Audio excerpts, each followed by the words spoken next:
Hey guys, welcome back. I want to go ahead and do another quick video on graph analysis. I had somebody ask me a question about the second derivative and its relationship to to f of x. Now, one of the things you want to know, guys, is that they actually don't really ask this too much on the AP exam. They do ask more the first derivative, and they ask you to analyze the first derivative, and they'll ask you a question about the second derivative. And I'll show you an example from 2018 and how they implement that, okay? But let's go ahead and do this one. I mean, it's still important to understand how it goes, especially because you're going on to the next level in college. Now, remember, this is the second derivative, okay? That means all of these are slopes, are second derivatives that are connected together by a smooth line. So they already tell you what's going on. So this part right here, guys, here, that section right there, see, that is concave up. Well, wait a minute, Sandoval, how do you know that? Isn't it going down? Yes, the slope is going down. But remember, this is already the second derivative. The second derivatives are above. You see how they're above the x-axis? These are above, so these are all positive, so it's concave up. Afterwards, here, it crosses, right? It goes this section here. See, these are all below the x-axis, so all of this is, these are all concave down. All that section here is concave down. So what does that mean? Well, that means right here, we have a point of inflection.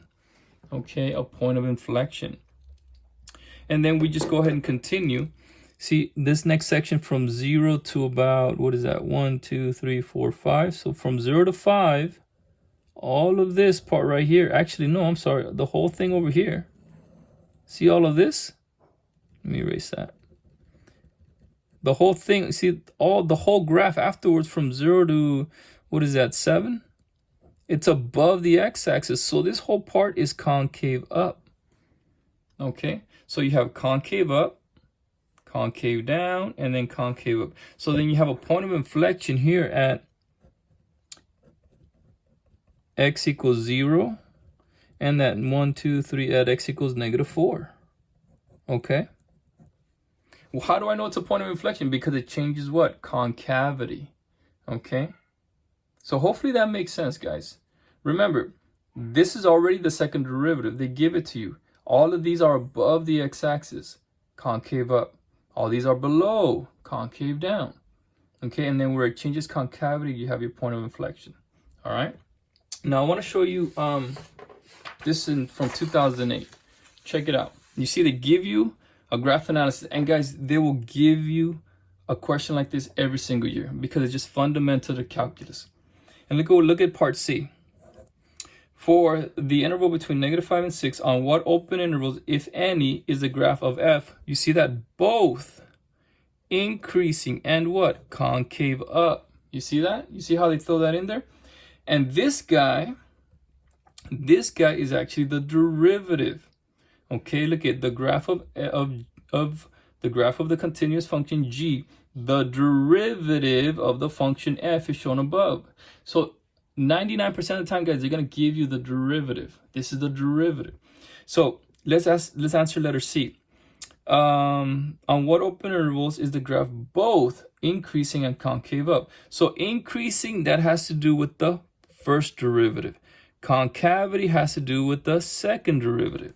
So let's analyze it, okay? So remember, this is the first derivative. The first derivative. That means that from -5 to about this part here, you see how that's below the x-axis? I would say from -5 to -1. Okay, see, they're all below the x-axis. So they're what?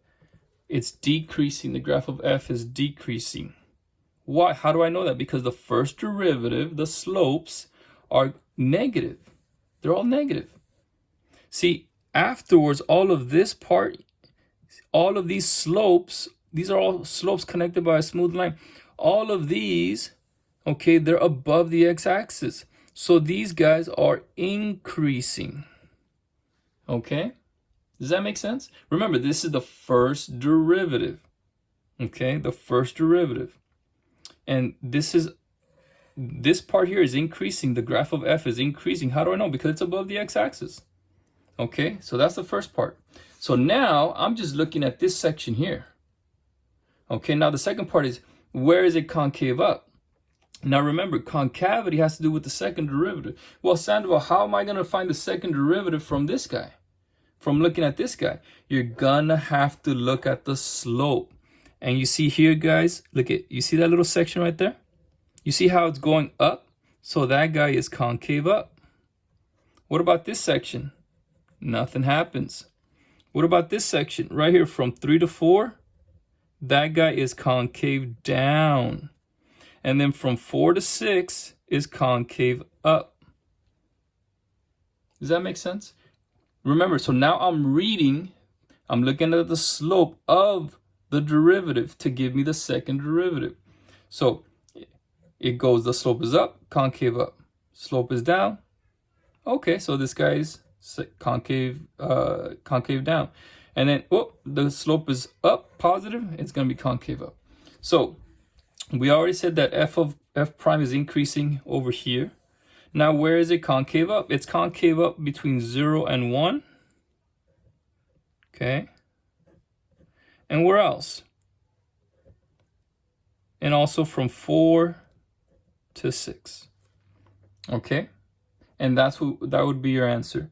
And to give a reason for your answer, just like I said, you know, you would say the graph of f is increasing, you know, and concave up between here and here because the graph is above the x-axis and the slope is increasing, or something to that effect.